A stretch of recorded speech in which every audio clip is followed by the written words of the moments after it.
On today's Smart 7, refugees flee Rafah as US and Israel argue, Putin celebrates Victory Day and lots more. It's Friday, 10th of May, it's World Lupus Day, and happy birthday, Bono! The Smart 7. It's news, but not the news.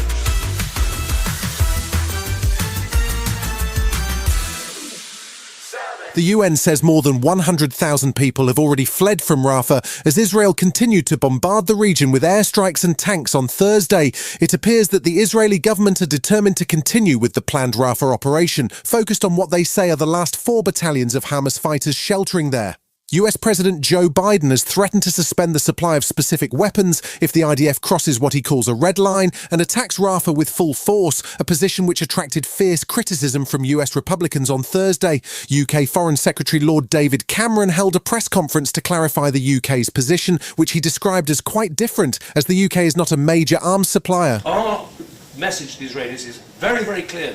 We wouldn't support a major operation in Rafah unless there's a clear plan to protect people and to save lives. And we haven't seen that plan, so we wouldn't support the major operation. Meanwhile, as pro-Palestine protests across UK universities have continued, Prime Minister Rishi Sunak has been urging colleges to show zero tolerance towards any form of anti-Semitism.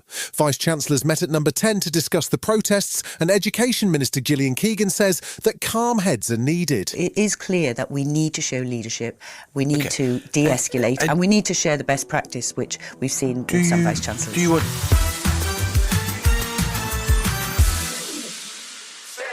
The defection of Tory MP Natalie Elphicke to Labour continued to cause shockwaves on Thursday. The MP for Dover is seen as a hard-right Tory, but there have also been questions raised about her former husband Charlie Elphicke, who was sentenced to 2 years for sexual assault in 2020. Natalie defended him at the time and cast doubt on witness testimony, but she made it clear on Thursday that she regretted that and that she now condemns his behaviour. Labour Party Chair Annalise Dodds was asked how she felt about Labour's newest recruit. Can I reassure the honourable gentleman that I am not about to defect to the opposition benches? They wouldn't be interested in me. I'm too left-wing. The fact that Labour has welcomed her is seen as a smart strategic move by Sir Keir Starmer, and it undermines some of the Tory attacks on his party as left-wing. It appears to have shaken confidence amongst the Tory leadership, with Leader of the House of Commons Penny Mordaunt making light of it at the dispatch box. Actually, I think it's right if people realise that they have been backing the wrong party, as Natalie Elphicke has realised, that they're able to then be clear that they've changed their mind. I think it's quite a courageous thing, actually.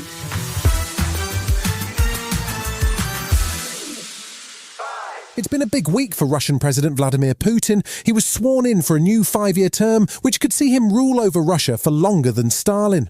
Then on Thursday, he oversaw Victory Day, with military parades and speeches, but no sign of an actual victory for his forces yet in Russia's war on Ukraine. He did announce that Russia and Belarus are to begin joint preparations for tactical nuclear drills, which appears to be an escalation in response to Ukraine's strikes at targets within Russia. He says that the West has forgotten the lessons of World War II, praising Russian forces for their battles against the Nazis that turned the tide, and painting Russia as a global peacemaker. Russia will do everything it can to prevent global confrontation, but at the same time we will not allow anyone to threaten us. Our strategic forces are always on combat alert.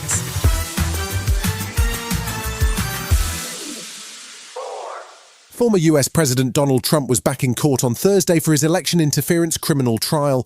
The woman at the centre of the story, porn star Stormy Daniels, was back on the stand, being cross-examined by Trump's defence team. They tried hard to poke holes in her testimony and suggest that she was just interested in a payout, but Daniels remained calm on the stand.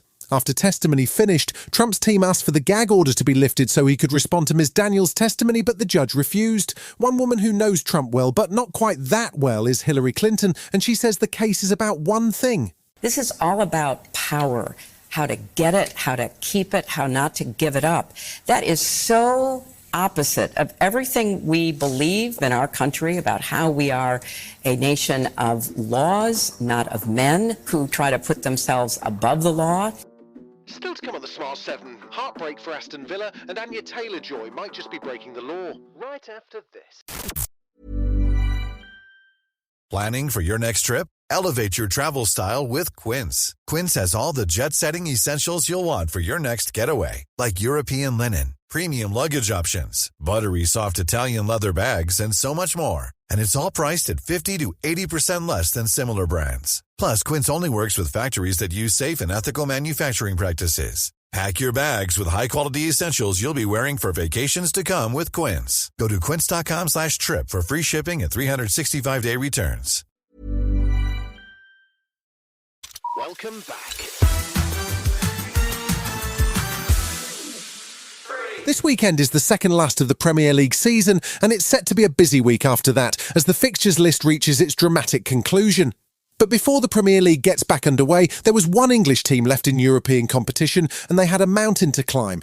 Aston Villa lost 4-2 at home in the first leg of their Europa Conference League semi-final, and they travelled to Greece on Thursday night to face Olympiacos. It didn't go well. They lost 2-0 on the night, and Olympiacos will face Fiorentina in the final. Villa manager Unai Emery was disappointed, but keen to focus on the Premier League. We have the challenge. We had the challenge, very difficult and tough challenge until the end of the season to get Champions League. Of course, today we are a little bit disappointed, a little bit frustrated, but we have to move on quick.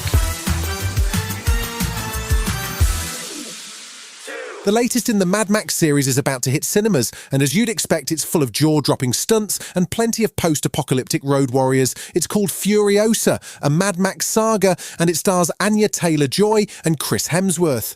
The movie is a prequel to Mad Max Fury Road, set about 20 years beforehand and telling the story of young Furiosa. Once again, the amazing vehicles play a major role, and there's plenty of racing and desert chaos, with only one small issue for star Anya Taylor-Joy. She's not technically allowed to drive. I don't have a license. I still don't have a license, which is crazy. The first thing that I learned how to do in a car was a Juicy Lift 1AC and donuts. Like, that was my first ever day. I swear to God, I was like, wow, this is amazing, but I still can't get on the highway. There's a new Quiet Place movie on the way. This one is both a prequel and a spin-off, which might yet spawn its own series. If you're not familiar with the Quiet Place movies, they're sort of high-tech horror movies featuring blind aliens with an acute sense of hearing. So you've got to stay quiet to survive. The original movies were created by John Krasinski, who also directed the first two movies, and he's also behind the story for this new spin-off. It's called A Quiet Place Day 1, and it stars Lupita Nyong'o and Stranger Things' Joseph Quinn, and it hits cinemas on June 28th. If we stay here, we die. I have a plan. It's the end of days. No more people. No more New York. No more nothing. You've been listening to The Smart 7. We'll be back tomorrow at 7 a.m. Hit that follow button and have a great day. Give us 7 minutes, we'll give you the world. When it comes to buying your first home, everyone has questions. Can we even afford to buy a house right now? Well, I need to negotiate. How do I even negotiate? Luckily, a RE/MAX agent has answers. Hey, Brian, those are really good questions. They are? Thanks. It's my first time buying. I work with first-time buyers all the time. I got you. RE/MAX agents have more experience than other real estate agents. Visit RE/MAX.com or download the RE/MAX app to find the right agent. The right agent can lead the way. Each office independently owned and operated.